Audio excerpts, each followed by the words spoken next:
Hey, welcome to Taylor's Trick Taking Table. Oh, I'm Taylor. And did you know otters like to put things on their stomachs? I think it's things they like, or maybe it's things they're eating, or maybe both. But that is what we have well, I'm not gonna eat it, but that is what they have today. As you can see on my stomach, me and Melvin are showing off a couple of games sent to us. So, grain of salt, because I was provided these games by the Charming Games Collective, by the designer Dylan Coyle, who did Park Life. We covered Park Life in the past while we were running around gallivanting. And these two games, Otter, and I know this says Capybara Crush, but we're going to be covering a game using this that's called Trickybara. So that might explain that. But I believe this is coming to Kickstarter, and I think we'll have a link in the description. But these two games are coming from them, I think, soon. I'm so bad with timelines, but you can check the link. But the hook to these is Trickybara. It's a tough hook to explain. It's a trick-taking-ish game. It's there's no suits in a way. There's suits. There's no ranks. This is so hard to explain. You will play a card as a lead suit, and players will kind of must follow it in a way. You're going to order your cards by strength, and then you're going to draft. And the whole point of the game is you're trying to draft combos of chains. I think you should just go to the table and see how this plays, because that probably explains it better. What it's easier to explain is the hook to Otter, where it's a shedding game where you're going to lay out these otters, and they have a head and a tail. And the head is like even cards or higher cards or whatever. And the bottom is a suit.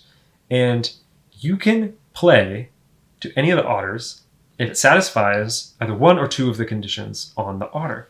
If you satisfy both, though, you can play another card again to the same otter. So if it says, like, even in fish, if you play a 10 fish, you can play again. You can play 8 fish, and then you can play again. But then if you play, like, an 8 crab, then you're going to stop. But you're trying to get out of cards, and you can, like, play multiple times. That is the hook to Otter. So, with that said, I thought I disrupted Melvin here. Cool. Let's go to the table, and I'll show you how to play Otter and Trickybara. The deck in Otter is 5 suits numbered 1 through 13. Here we have a game of Otter set up for 3 players, so no matter the player count, you're going to shuffle the deck and deal 10 cards to each player and set aside the deck over here because players will be drawing from it.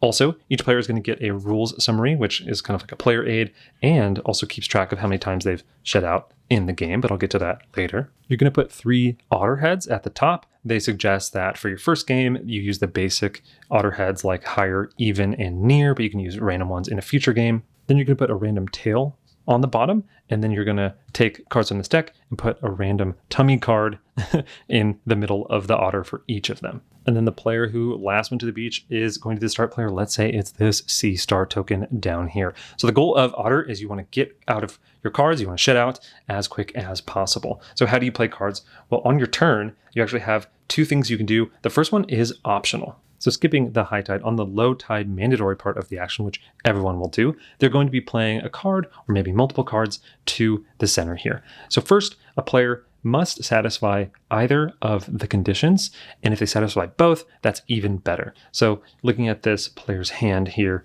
this says higher than 5, and they do have a good amount of higher than 5s. They're going to run over here and do this one. So how it works is, if you play to an otter, you have to keep playing to that specific otter, but you can keep playing if you keep satisfying both of the requirements. So looking over here, it's clam pearl, thinking of Pokemon, pearl, kind of oyster, and higher, and thankfully, this player over here has 3 of those cards that fit that criteria. So they're going to play a 6 because it's higher than the 5, and it's also the clam pearl. Since it has both of those satisfied, they can keep playing. If they only satisfied 1, they'd have to stop right away. But since it satisfied both, they can keep playing. So they play a 10, which is also satisfying both. They play a 12, which is also satisfying both. But what's interesting now, they can't play higher or a pearl, so then they would have to pass. If, going back 1, since they played the 10, they can keep playing. They could satisfy one of them. So they could just come over here and play maybe this 12 because it satisfies a higher. But since it wasn't of the same suit that was required, which is the pearl, then they would be forced to pass. So just to recap, if you play and it satisfies both of them, you can play again, and you can keep doing that as long as you keep satisfying both of them. But you have to pass if after playing, you can't play because neither of them are working, or neither of them satisfy. Like in that example where if it looked like this player has nothing that can beat a 12 and no just pearls. But the other way is if you play something that just satisfies one of them, then you're forced to pass. So now coming to this player here, looking at their hand, they have a fair amount of cards that are actually near to this. So it just has to be within 0, 1, or 2 of the 2, and crabs would be perfect. So they're going to play that. So look at that, 0, 1, or 2 of the 2. And so now they don't sadly have more of the similar crabs, but they still, since they played and satisfied both, can play again. So they can play either of these 2 crabs because they're the crab suit, and so that's totally fine. But since they aren't near the 4, they would have to stop right after. So then coming to the next player, this person over here, they could just play, once to here. It's not near, so it's just 12, so that's totally fine. So then that's all they did. They just played that 1 card. And flow like this is going to continue until someone gets out of cards. But before we do that, let's show off an example of high tide. So this player over here, maybe they're like, you know what? I have some high C stars, and on the back of this is C star. I'm going to do the high tide before I play. So they are going to draw 1 card, and then that allows them to flip a head or tail, or swap a head or tail, or swap 2 tails. So what they're going to do is flip a tail, so now it's C star. And they didn't quite think that through because they realized that one still is higher, so they can't quite play it. So again, they're going to draw another card and swap this from higher to even. So now they can play this 12, which is even in a star, so they can keep playing. The 10 is even star, so they can keep playing. So now they can play any other even or any other star. They have no more stars, so let's just say they play this 8 of frog. So since that only satisfied one of the conditions, they would be forced to stop and it would go to the next player. So flow like this is going to continue. Again, you can swap 2 tails or 2 heads, or flip a tail or a head for every single card you draw. So maybe this player over here wants to do something super wacky. They're going to draw 3 cards. Wow. They're going to swap these 2. They're going to flip this one, and then they're going to swap these 2. And then now they're playing pearls that are close to the 10. So they're able to play this. And then since that was close, they're able to play another card. So maybe they'd play this pearl. But since the 9 wasn't close to the 13, that would stop their turn. But they're still allowed to play it because it had a pearl. So you can do that kind of shenanigans. So like I was saying, flow like this would continue until someone's out of cards. Let's say the C star player played their final card there. And when you're out, you are going to collect your first lucky stone. How you win the game is collecting 2 lucky stones, so shedding out twice. When someone sheds out, you are then going to move on to the next round immediately, but you're not going to discard your hand. You're going to deal players back up to 10 cards each, including the cards that they haven't played yet. So this player over here, maybe they've only played 1 or 2 cards, so they have 8, so they'd only get 2 new cards. If players have over 10, they're going to randomly discard down to 10 cards. But so the player who shed out would then get 10 cards, and then you're going to keep playing, starting with the player to the left of the previous player. So it's actually like if this person sheds out, they get 10 cards, they get up to 10, they get up to 10, and then it just keeps moving on. So then that player would then continue. And players are, again, trying to shed out as fast as possible. So yeah, you'll keep playing until at 3 or 4 players, someone has 2 of these shed outs or has 1. So they'll flip it if they do it the first time, and then if they have that and then they shed out, they win. At 2 players, you need 3 lucky stones, and at 1 player, you need 4. And that's how to play Otter. Here we have the game set up for solo. So how solo works is you're going to only use the heads in the game. So you're going to get 3 random heads, random sides, set them up, and then you're going to get the deck, you're going to shuffle it, you're going to put 3 cards underneath each head face up, and then you're going to split the deck into 4 different piles. And it's 15 cards, and then 16 cards, 16 cards. So you're going to use the entire deck. And then you're going to get the 4 Lucky Stones cards, set them to the side. Those are a resource. So how the game works is you're going to win solo if you can get rid of all of your cards in these 4 hands. So once you've played all of these, 30 plus, so 62 cards. Once you play them out, you win. So how do you play them? Well, similar-ish to the game, you can play if you satisfy the rule. So you're going to pick any one of these cards to start off, and you are going to play on it. So higher. So let's say we play this 4 over here, because a 4 is higher than a 2. So that was totally valid because you satisfied the head in that case. Then what you're going to do is you're going to flip over the next card here. But now you can't play to the same head 2 times in a row, and you can't play from the same hand pile 2 times in a row. So not only can we not play over here, we also can't play this 2 card. So now we're looking over here, we can play either odd or near 10. So we can play this 9 or 11 to here, or maybe this 7 or 11 or 9 to here. So maybe we play the 7 there. So now the restriction is we just can't play from this pile, and we can't play to this head. So now we can play to one of those 2 heads, and we can play with this again now, but just not this one. And we can play with this or this. So now maybe we choose to do the 9 here. So as you can see, you just can't play to the most recently played hand pile and the most recently played head. So you're trying to bounce around back and forth. So the goal of the game, again, is to get rid of all the cards. But as you can tell, once you get rid of them, so let's say we played through all of these cards one at a time, and it looked, kind of like this. Now you're down to a fewer options. So you want to balance the piles as you deplete them, because if you get down to just one pile and you haven't gotten rid of all your cards, and say you play, this 3 here, you flip this, you can't play from the same pile twice in a row, so you would lose. So you can't get down to one pile. So how you do well is by evenly playing all of the hands, because ideally you'll get down to kind of like a situation like this where you only have like maybe 1 card in the piles remaining, and you could play like odd here and then near here and then odd here, and be able to satisfy not playing from the same hand multiple times in a row and not the same head multiple times in a row. So again, if you play all those cards and all those piles, you will win. But as you can tell, you might get trapped in certain situations, like maybe this is super high, or maybe you have no odd left, or maybe nothing near here. How you solve that is these lucky stones. So you have 4 chances in a solo game, and you can just spend them out of the game whenever you want, and you can do one of 2 things. You can flip to another side, so you can change, from odd to even, or you can swap 2 heads in the game. And that's how to play solo. The deck in Trickybara is a little interesting to explain. It is 60 total cards, and each kind of card has different aspects. So there's the background, there's 3 total backgrounds, there's beach, forest, and then kind of like a cherry blossom one, and there's 20 cards in each of those backgrounds, and then inside of each of those cards is always going to be a capybara head, and then on top of it is 3 different animals, and it's, I think, every combination of them and every order of them. So this one right here is like turtle, I think goat and monkey, but over here it's like turtle, goat, and chick. And so as you go through, there's each combination of like orange, turtle, goat, chick, monkey kind of balanced around. I hope that makes sense. Here we have a game of Trickybara set up for 3 players. So no matter the player count, you're going to shuffle the deck. You're going to put 5 cards in this river area here. You're going to set up the score track up here. It goes from 1 all the way to 40. It also has a reminder of the 3 powers in the game. Also, for every player, you're going to put a token of who they're going to be up there. And then each player is going to take the corresponding star in that color. So like this capybara on the flamingo inner tube also has this same magic star, and that's to remind who the players are. And then in addition to that, you're going to deal each player 10 cards each from the deck, and you're going to put the rest of the deck here. Then you're going to have the Trickybara signpost up here with the -1 all the way up to 3 times multiplier. You're going to shuffle and randomly put out these 5 stars, which are kind of the different animals on the capybara head.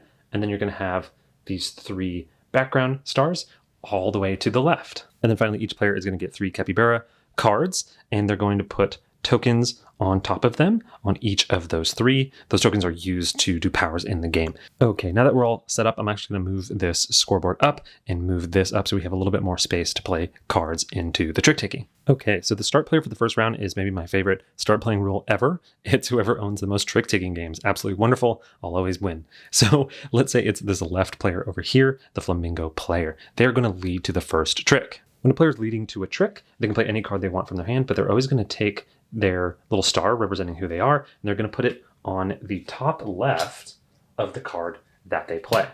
And what this does is it sets the lead suit for the trick. You might be wondering, what is a lead suit when you're looking at a card with 4 animals on it? Well, it's the top animal at the very top of the stack. So the lead suit in this case is this little chicken yellow guy at the top. After a card is led into the trick, you're now going to adjust the rank over here.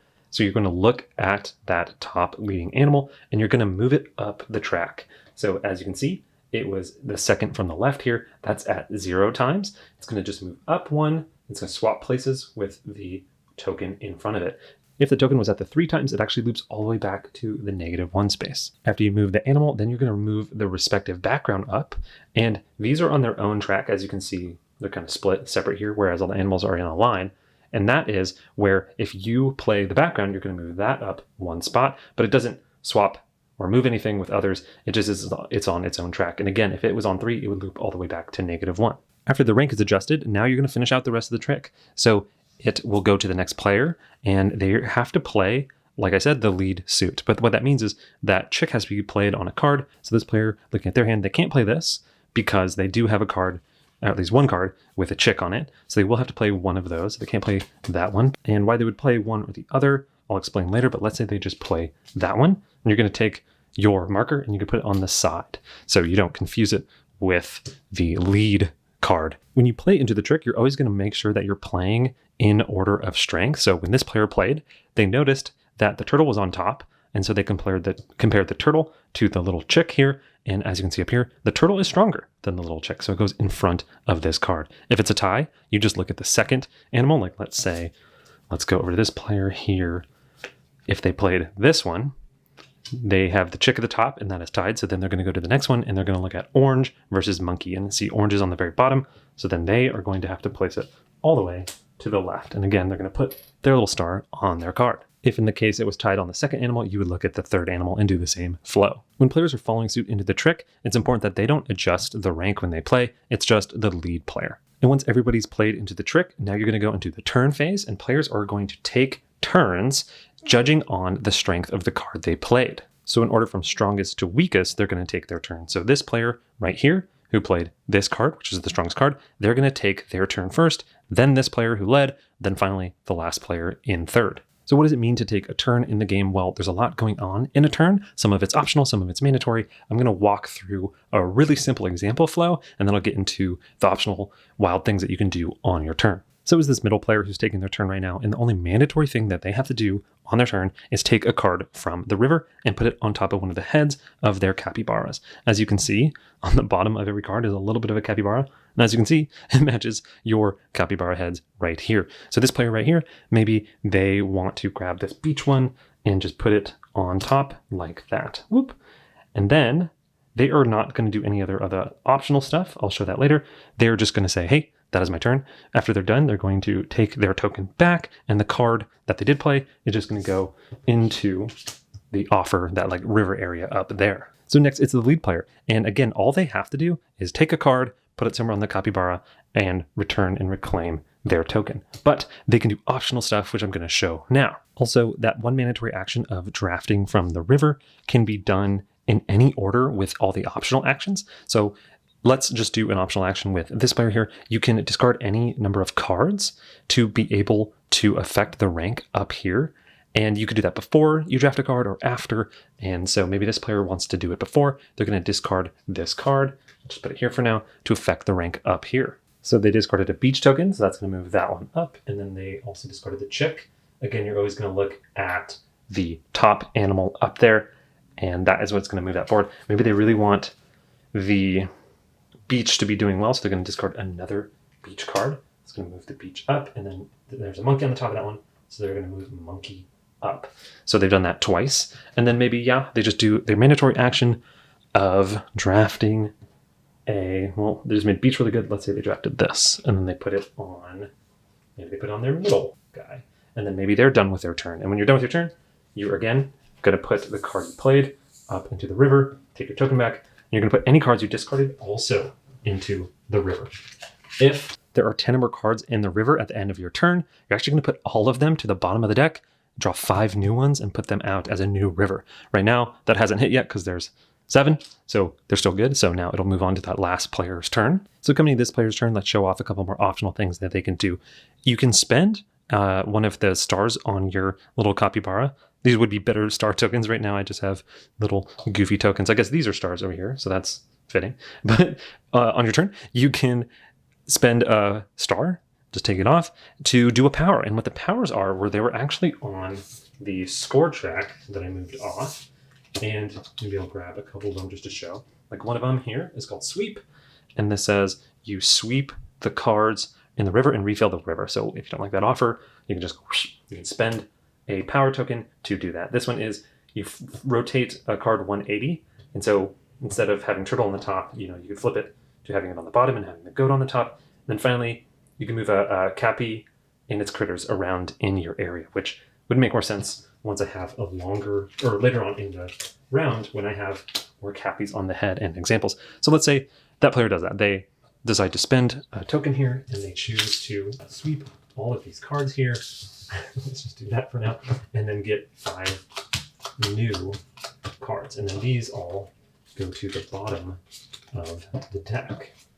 So that was one thing they decided to do. They decided to use a power. The next action a player can do is get a Capybara into their line down here and also refill a token. So they can take any card they want from their hand, flip it face down, and put this anywhere in their lineup. Maybe they want to put it there. That would make more sense if there were animals on the top, but that's not right here in this example. And then after they do that, if they have less than 3 tokens, like they have some spent, like they just did, then they can put one of the tokens onto the newly placed Capybara. So it's a way to get another power back and another Capybara in your lineup. So let's say that was enough for that player. They're just going to draft this one, put it on that new Capybara, put this up into the river, take their token. And so now that everyone's taken their turn, you're going to go into the next trick. And what's interesting is the player who played the lowest, the least, so the player who just took their turn, is actually going to lead into the next trick. So maybe they place that. And a flow like that is going to continue, like they're going to affect the rank because they have just led. So the monkey on top moves up. This is the cherry blossoms background. And then moving clockwise. So then this player's going to play into trick and this player's going to play into trick. And flow like that is going to continue. You're going to, again, base off strength and then do the whole tricks, go back and forth, back and forth. But let's go explain a few more of those optional actions after jumping forward a little bit into the round. Here we've jumped forward a little bit and I'm going to explain some caveats and some more optional stuff.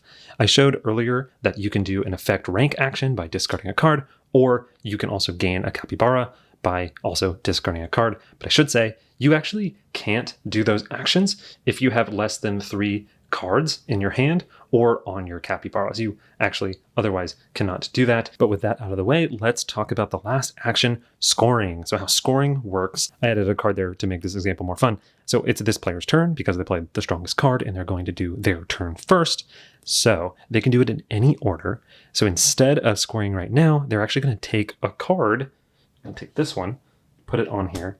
And now instead of ending their turn, because they did the mandatory action, they're actually going to score. So how scoring works is you're going to look at the chains that are in front of you right here, and you're going to score on them. So how it works is a chain needs to have 3 requirements. Chains need to be next to each other.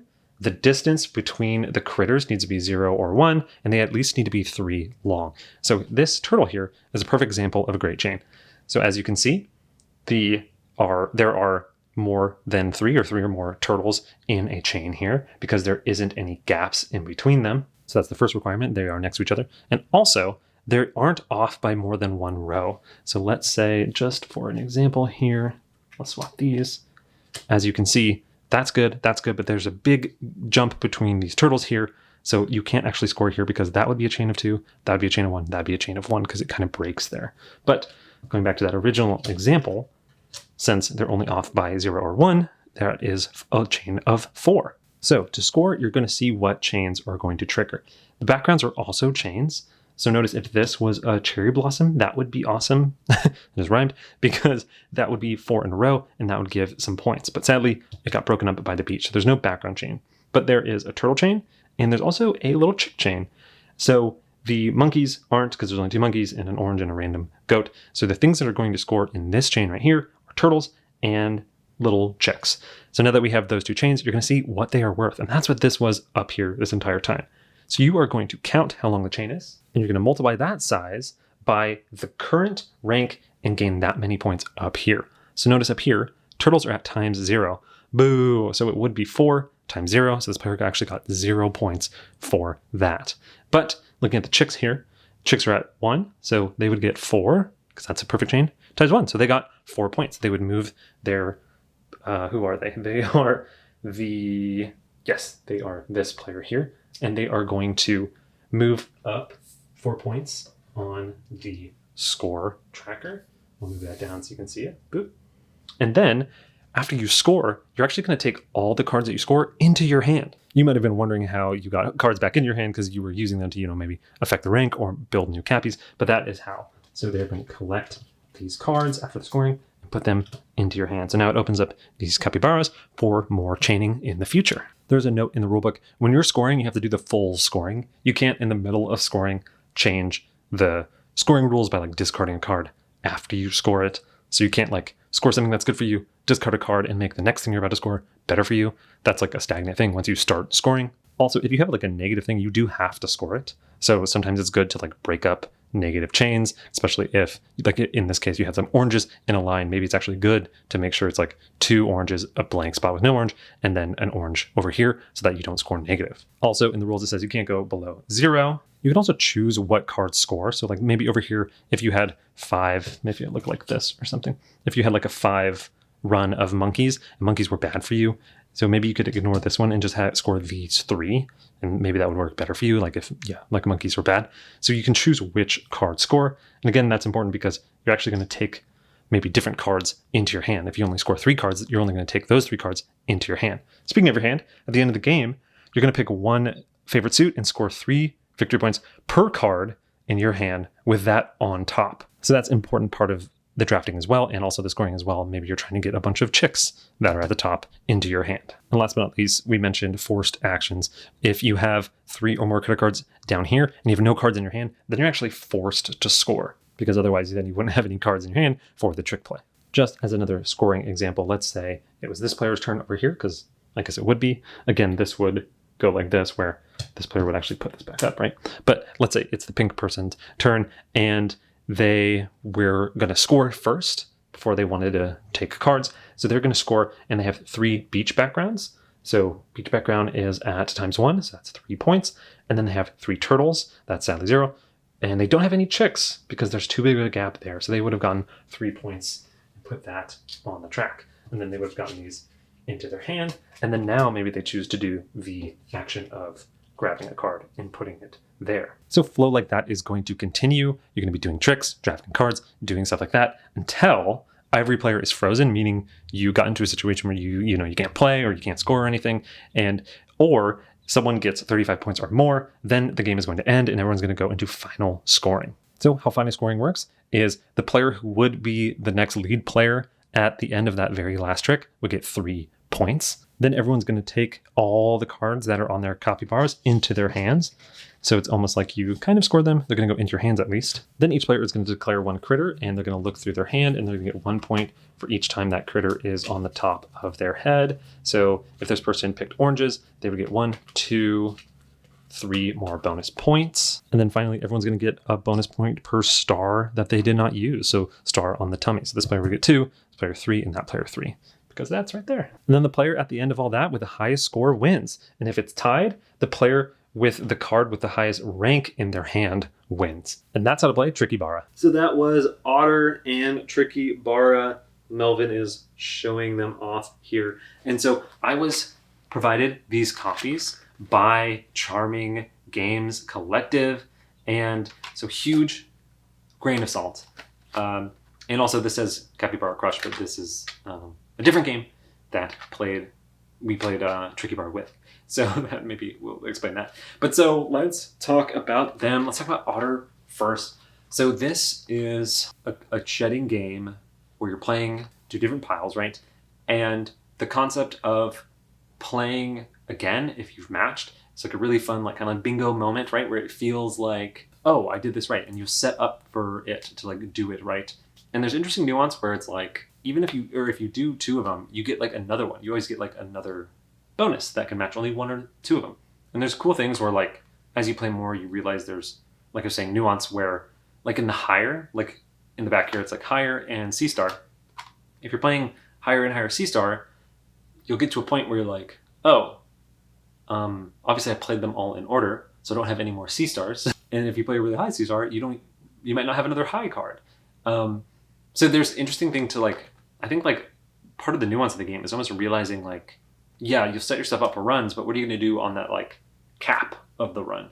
So in that example with the C star, maybe you play the 6, 8, 9, 11 of C star, but it's that was great. But I think the best thing is to have a 12 or a 13 of a different card and have the chance to also play that on there. Sometimes you'll get so focused on the run, there is actually like another card that you can get rid of. So that's really cool. Also, just being able to draw cards and like move things around makes it so you always have this flexibility. We haven't covered it, but there's games like Chohan, where you can draw cards to give you more options at like a penalty, or like in Crisps, where like if you win the round or the trick or whatever, you'll be able to draw a card that you want. So I think drawing in a climbing shedding game to get into really interesting hands, or like to help out, it's clever that drawing action is like a simple, obvious part of the game. Like it's like, oh, you're going to get more cards, but it's a shedding game. But then allows you the flexibility. So it's like this very obvious penalty, if you think about it that way, that people understand to get that reward of like moving things around. It's an interesting thing that I keep reading on like the Kickstarter of these, and also like on the back of the boxes, where it's like every turn is a little puzzle. And I think that is, well, I'll get to Trickybara. I think that is really evident here on Otter, in that when it comes to your turn, you're like, okay, this is my hand. This is like the state of the board. I could draw my cards to kind of move the state of the board around. But it is like this puzzle of like, how do I get as many cards out of this hand as possible? And and so every time it comes to you, it's like, okay, let's do this turn, which is a little puzzle. I do want to say real quick, like, it is absolutely adorable art. And I think there's something so effortlessly charming about this otter, just holding little things on its stomach. And it was interesting to actually play these two games back to back, because one of them is, and I know it says advanced, one of them is pretty advanced. And then one of them, I think everyone had a good time. I wasn't playing with any kids, but I think like this one is billed as possibly for children, or like children could play just as easily. And I could definitely see that. So it's really cool to see that they're making games for both, maybe like heavy trick-taking vets, which again, we'll talk about Trickybara, or like for kids, or even just like climbing shedding folks. So Otter, but yeah, every turn a little puzzle. I just thought I'd point that out. I think I notice it's very solitaire, just because the state can just change so much by the time it gets back to you. And then also like every time you play, you're playing everything you really can onto an Otter. It's not like you're gonna like hold on to a card for later, because like sometimes climbing shedding, there's the nuance of like, maybe I'll pass right now. I won't play all my strongest cards because I want to have control for later. Or in a trick-taking game, similarly, like maybe I won't play the highest card of my suit, so I can get lead suit later and like kind of run the table or something. And this one, you pretty much you want to just like get rid of your cards pretty much. So like if you're going up on C stars and you have like an 11 highest C star, it's like you're probably just gonna play that, right? There might be sometimes not to, but I feel like most of the time it gets to your turn. Like how can I get rid of as many cards as I can? You'll do that, and then you'll just like chill. It's very like relaxing. You're just like, okay, I'm just chilling, and then it comes back to you. That said, it does feel pretty solitaire. I'm only caring about what other people do at the table just when they get close to getting rid of their cards. If someone right before me flips something that I was hoping to do, I'm like, okay. But like I can't really control that. So it's more of just like, oh, okay, dang, that happened. But it is satisfying to build up a combo and then like play it all out and get rid of like 4 or 5 cards at a time. And I think most of the game is like trying to get that combo as efficient as possible, so you don't have to like trying to set that up so you don't have to draw as many cards. So part of it is like, okay, if I only draw 1 card, maybe I can get to where I'm going as opposed to drawing 2. Or maybe sometimes you're like, I really don't want to draw cards. Maybe I'll try to play a suboptimal thing now that's okay, and wait for it to come around, because maybe it'll change by the time it gets back to me. And it might actually be cheaper, so I won't have to draw 2 cards and maybe just 1 by the time it comes back to me. So there's a lot of like min-maxing, which is cool. And it feels fun. I think the other caveat, and the only other kind of issue I had, was, so in like a climbing shedding game, like if it's first to go out and that person wins, sometimes players will like score points for the number of cards left in their hand to kind of mitigate that feeling of like getting so close and then like losing. And this one, I think how they mitigate it is you don't discard your hand, you actually just draw back up to 10. And what's interesting is I think that idea, it definitely makes the game go like faster. It definitely has like a flow state to where like someone sheds out it's like, okay, everyone draw back up, and then like you keep going your turn. So you keep just like going around in circles. And I think also you can have some strategy where you might try to cultivate your hand if you're doing poorly, so that like after someone goes out, your next turn, you're like, okay, I got like a good looking hand. But I think what's tough is the irony is like as you get closer to shedding out, you're not really cultivating your hand at all. You're trying to shut out. And a lot of times like you get close to like 1 or 2 cards and then someone will go out ahead of you and then you're like, oh, okay. And then you just draw back up. So there's no like first place, second place. There's no like scoring in this. So it's interesting that it has flexibility and you have all these options at your turn. And so it's very freeing in that way. But the scoring is sometimes pretty brutal. Like you're like, oh, I got close. Oh, I didn't make it. And then you kind of have to like reset. And then you're playing, and you can just be like, oh, I got close. And then I didn't make it. And then the game's over. So just be aware, it's a smooth, light, pleasant looking game. But then sometimes it is just like first to go out and then kind of like a soft-ish reset. And then it's like first to go out. So it is pretty much like a shed out. Second place is the first loser vibes in the scoring. But hey, real quick, Taylor from the future here. I also played this at Solo, the Solo variant, and I didn't mention it in the review, so I thought I'd say now. A really cool idea for a Solo variant. I love that little puzzle of trying to optimize playing from those 4 different piles as best as you can. You can get some really cool puzzle moments. Like it starts off pretty hard, and then you realize there's like really fun tricks. Like I would always spend a lucky stone to flip from like higher to lower or you know, odd to even. But I realized like it's actually really efficient to set up situations where actually swapping the two was in the end more efficient because you actually are unlocking 2 piles instead of 1. So there's a really fun like aha moment, and it's a nice puzzle. I think my only critique and why I don't know if I would play this much more at Solo just because after I played a bit to get a feel of it is because you have to remember what hand pile you just played to and what tummy you just played to. And without like tokens, so I started using tokens after a while to keep track. Without tokens, it's like super easy to forget, and maybe that's just me in my brain. But for like a solo puzzle where there's already like some, you know, stuff going on, you're thinking about some stuff, to also have to remember where you just played, especially if you're looking around, you're like, oh wait, did I just play to that tummy, or did I just play from that hand pile? So then you have to start using tokens, or at least I did, and then that becomes like very fiddly and like upkeep, and there's just like too much upkeep. So it's a cool solo system, and I think like if it was an app or like a digital implementation where it would keep track of the tummy I just played to and the hand pile I just played from, that'd be great, because then that's just like one less thing to just keep track of that just seems like bookkeeping and upkeep. So a cool idea. I think in practice it's either tough to remember or like a little too fiddly for me. So that's my thoughts on the Solo. Really cool thing, but just a little too fiddly for my tastes.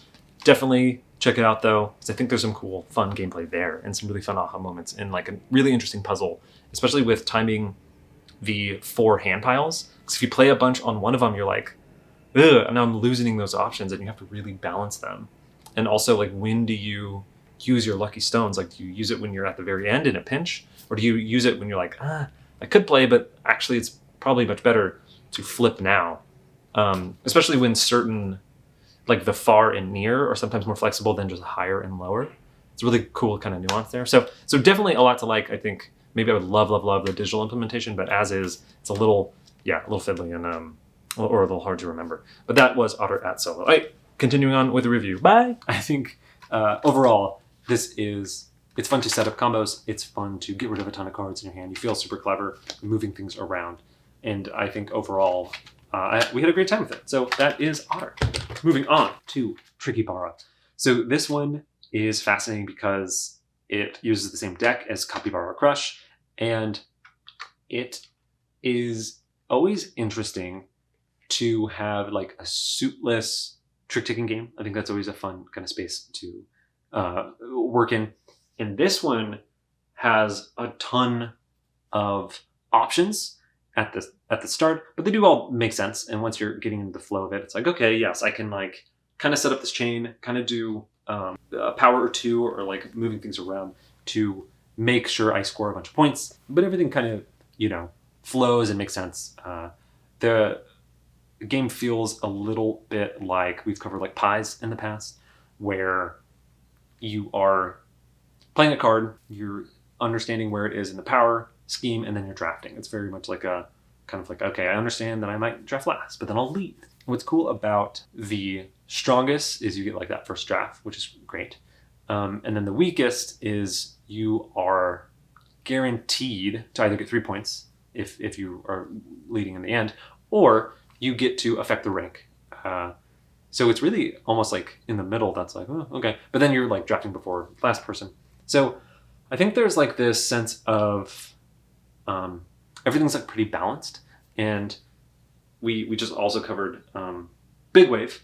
I think that video should be out. But that feeling of like player-defined point values for suits that you're scoring. And then similar to Otter, you have every hand's a puzzle. You have all these like, every turn's a puzzle. You have all these setup things that you can maneuver around to try to get like a really good run. So you can like pull something down and then move something over.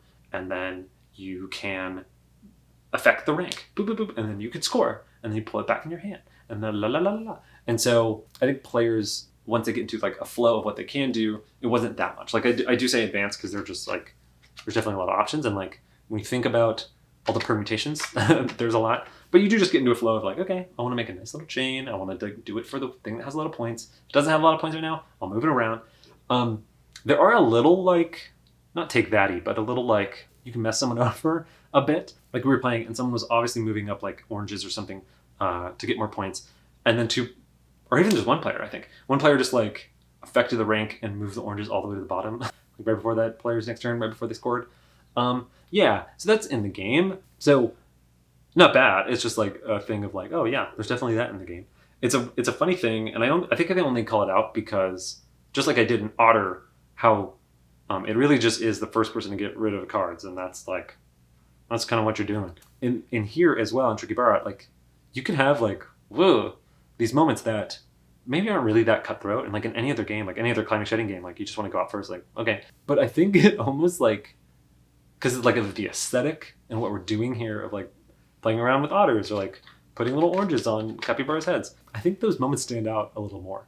Or maybe it's like every turn is like this like little puzzle where it's a little solo, and you feel like you're like doing all these powers and you're like in your own little lane, and someone's just like you're like, oh okay. So just be aware there are moments like that in these games. But overall, we had a great time with them. They are filled with, I think it's in design, it's like those like bingo moments, right? Where you're like, oh, I set up this big thing and I did this and it's exactly what I was going for and I get up all these points and bloop, bloop, bloop, bloop, bloop. And that always feels fun. It's always a good time. I think overall, these, I think, hit that mark of like, yeah, every turn a puzzle, you have like a fun kind of like vibe that you're playing in. And especially Trickybara, there's sometimes a lot to consider. But I think there's a Kickstarter. I'll put in the link in the description if we have it. And I will say, again, absolutely adorable. These games are so wonderfully illustrated. So that is a huge feather in the cap as well. Thanks so much for watching. Melvin and I are going to go put on our tummies. I think I'm going to carry both of them. I think Melvin's kind of sleeping soundly. But thanks so much for watching. And I'll catch you later. Bye!